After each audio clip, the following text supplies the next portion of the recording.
Okay, everyone, I want you to pay close attention to this clip from Elon Musk, and I'm going to explain to you why this is such a huge deal. Take a listen. I do wonder, like, how much intelligence should you have in a car? It might get bored. And then one of the things I thought, like, well, if we got all these cars that maybe are bored, we could actually have a giant distributed inference fleet and say, like, well, if they're not actively driving, let's just have a giant distributed inference fleet. You know, at some point, if you've got like tens of millions of cars in the fleet, or maybe at some point 100 million cars in the fleet, let's say they had at that point a kilowatt of inference capability of, high performance inference capability, that's 100 gigawatts of inference distributed with cooling and power conversion taken care of. So that seems like a pretty significant asset. There's this vision that Elon has been talking about for a while that I think is being massively underappreciated. And it has to do with distributed compute. The idea that Tesla could potentially turn its entire fleet of vehicles into essentially the largest AI inference network on the planet. I'm going to explain this further. And the fascinating thing is that there's one massive bottleneck that nobody's really talking about,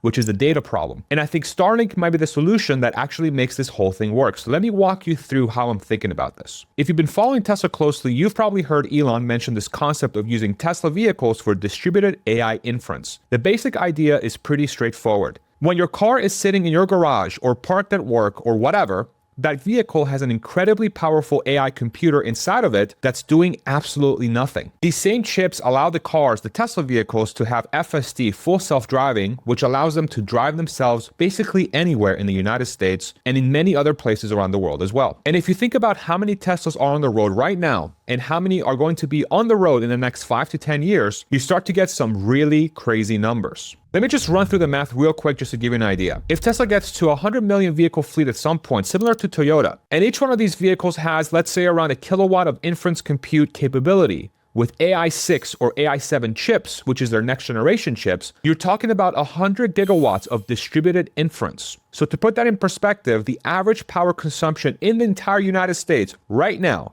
is around 460 gigawatts. So you're talking about roughly a quarter of the entire electrical consumption in the United States just sitting there in people's garages, ready to do AI work. And I'm guessing the market is probably valuing this at $0 right now. It's not priced in at all. I don't want this to be financial advice. But the beautiful thing here is that these vehicles already have the two hardest things to solve for at data centers, which is power and cooling. Power electronics are already built in.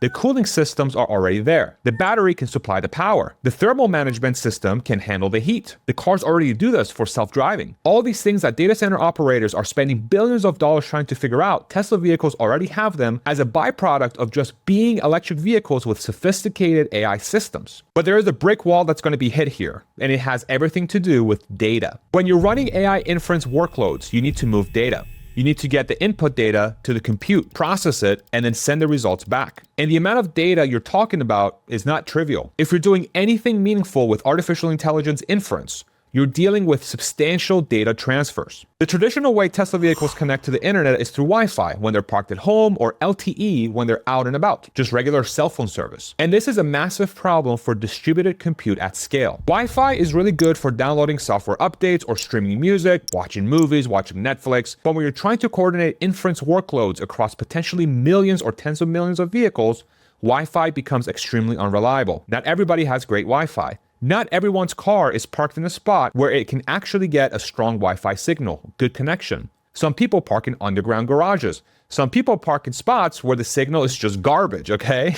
You all know what I'm talking about. And the latency and bandwidth variability of consumer Wi-Fi connections make it really difficult to do anything serious with coordinated compute. LTE is even worse, or 5G. The bandwidth is limited, the latency is high, the cost of data transfer at scale becomes really, really big, and you're competing with regular cell tower traffic. Imagine trying to coordinate AI inference workloads across a million vehicles, all trying to push and pull data through congested networks. It just doesn't work. Your data is just going to be stuck in the cloud. This is the problem. You can have all the compute in the world sitting in these vehicles, but if you can't efficiently move data in and out of those vehicles, the compute is essentially useless for anything other than what the vehicle itself needs to do, which is to drive. And this is where Starlink becomes incredibly interesting. Now, if you're somebody who likes to follow this stuff closely, I have a website, farzad.fm, where I track all these trends in real time. We have exclusive content, weekly Q&As, exclusive newsletters, and a community of people who are just as obsessed as I am with this stuff. So if you're interested, go check it out. Now back to Starlink.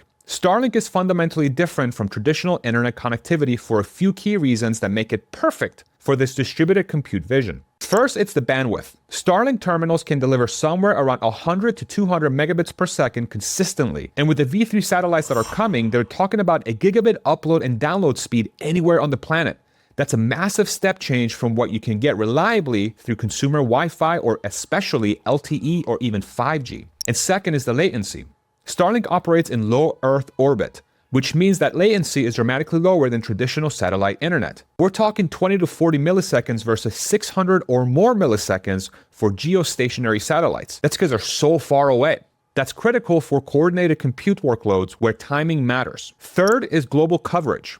Starlink works everywhere. It doesn't matter if you're parked in the middle of nowhere or in a city or in a suburb with terrible internet infrastructure. As long as the vehicle has a clear view of the sky, it can connect. That consistency is huge when you're trying to coordinate workloads across a fleet. And with the next generation of Starlink, it will even reach you inside a building. But the thing that people are missing is that Tesla and SpaceX are both Elon companies. The integration potential here is unlike anything we've seen before. It truly is. Imagine a future where every Tesla comes with a Starlink terminal built in. Not as an add-on, not as something you have to retrofit, but as a standard feature of the vehicle. This is very par for the course for Tesla. They identify a bottleneck, they bring the solution in-house, and they drive the cost down through vertical integration and scale. You have to remember that Tesla is going to start building their own chips because NVIDIA didn't want to make a low-cost, power-efficient AI car computer. They had to generalize. They started building their own battery cells because the supply wasn't there. If Starlink connectivity becomes the bottleneck for their distributed compute vision, I would not be shocked at all if Tesla and SpaceX figure out a way to make a compact, affordable Starlink antenna that can be integrated in every single vehicle. There's no more perfect example of this when you watch a Starship launch and you watch all that beautiful imagery of the rocket coming right through the atmosphere. It's glowing red hot. And the reason why you can see that is because of Starlink. Now let's talk through what Tesla would actually need to solve for. The first challenge is going to be coordination.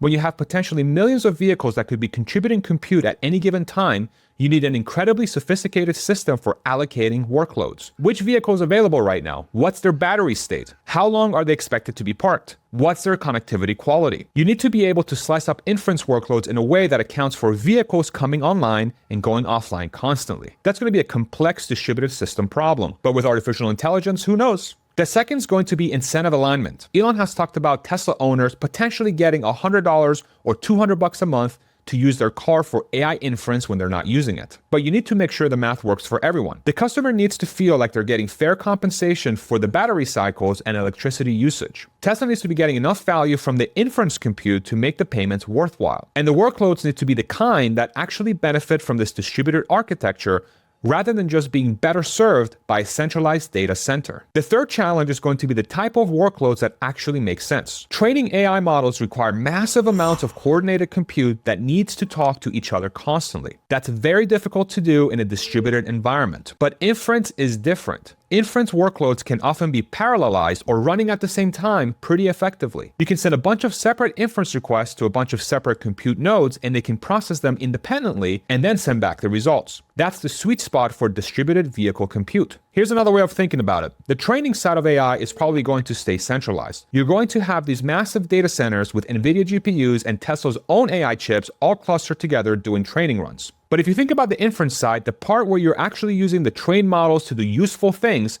that's where the distributed fleet comes in. And given how much inference demand is going to explode as AI gets integrated into everything, having 100 gigawatts of distributed inference compute ready to go could be absolutely massive. The fourth challenge is going to be security and privacy. If Tesla is running inference workloads on customer vehicles, they need to make sure that the data being processed is properly isolated. Nobody wants their car running inference on someone else's sensitive data with any risk of that data leaking or being compromised. This is going to require sophisticated sandboxing and security measures at the chip level. Now, let me tell you why I'm bullish on Tesla actually pulling this off. They've already demonstrated that they can coordinate updates and data collection across millions of vehicles in real time.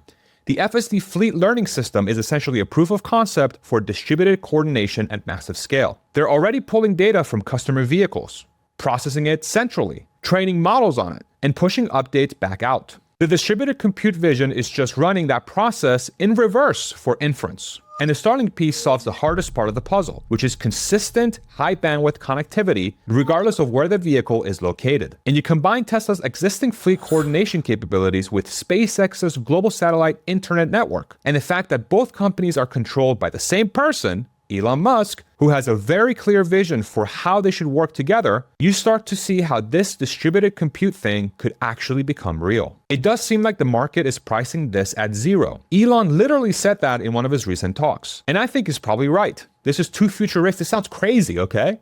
And nobody's factoring the value of potentially 100 gigawatts of distributed inference compute into Tesla's valuation. But if this vision plays out over the next 5 to 10 years, it could represent one of the most valuable compute networks on the planet, maybe more valuable than AWS. And it was built as a byproduct of just selling really good electric cars. I think the Starlink integration is the key that unlocks everything. Without reliable, high bandwidth connectivity, distributed compute remains a theoretical possibility. With Starlink, it could become a practical reality. And knowing that a lot of you watching this are Tesla investors, I've partnered with Rebellionaire to sponsor this video. Rebellionaire is an investment firm that's run by Bradford Ferguson and Matt Smith that's specifically tailored for Tesla investors who understand the long-term story arc of the company. A lot of times when you work with traditional investment firms that don't understand the implications of things like distributed compute, or how Starlink and Tesla could work together, or what a human or robot means for the business, they'll probably give you the cold shoulder because your investment thesis seems too risky or too unconventional to them, or too crazy, just like this channel. Rebellionaire is different. They've spent years studying the Musk industry, Tesla, SpaceX, all of it. They understand the energy business, the robotics business, the AI business, and how all these pieces fit together. And they use strategies like covered calls, adding and trimming, and comprehensive planning to help Tesla investors reach their financial goals while fully understanding the story. So if you're a Tesla investor with more than $2 million in Tesla shares and you want to work with people who actually get it, go to rebellionaire.com/Farzad. That's rebellionaire.com/Farzad. And that's how they'll know that I sent you. I'll have links for that in the description in the comment section below. Thank you so much for watching. I hope this video helped you understand the distributed compute opportunity and why Starlink might be the missing piece that makes it all work. If you enjoyed this content, like, subscribe, and let me know what you think in the comment section below. Thank you so much. We'll see you in the next one. Bye-bye.